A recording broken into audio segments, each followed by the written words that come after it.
Hello and welcome to another episode of Ask GamesRadar, where you guys have the questions and hopefully we have the answers for you. So let's see. LordZarlon says, how come Coop is the only one allowed to say the F word on the podcast? Lately Coop's been letting it fly, but everyone else is using euphemisms. Freak that guy. Shiz, I never even thought about that. That's really fracked up when you think about it. What a dumb arse. Let's go ask him why he does that.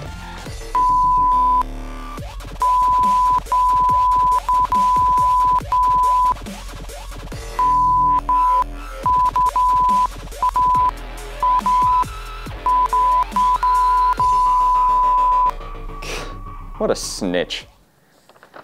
Next we have GenderBender9000 wants to know, what's your all-time favorite gaming console? Personally, for me, it has got to be the N64. I think that was the first console that me and my sisters were allowed to have, and so we played hundreds of hours of Super Smash Brothers and some 007 GoldenEye. I honestly have just really fond memories of that console and love it to death. So that's my favorite console. SpadesSlick wants to know, when a multi-platform game comes out, how do you decide which device to review it on? Do you review it on a game platform it will probably run the smoothest on? Does the editor get to pick which console it's going to be reviewed on? Or is it as simple as whichever one they send a review copy for? Well, we have just the man to answer that question. Ryan Taujanik is our reviews editor, and he's got the answer for you. Ryan?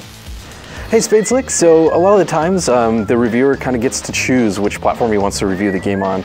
Although sometimes we're only given a copy on just one platform, so in those instances obviously we're restricted by, by what we have. But of course, if games have different functionality on different platforms, say Rayman Legends for instance was a little bit different on the Wii U than it was on any of the other platforms it launched on, we'll try and play all of them to at least get a sense of how that affects the game.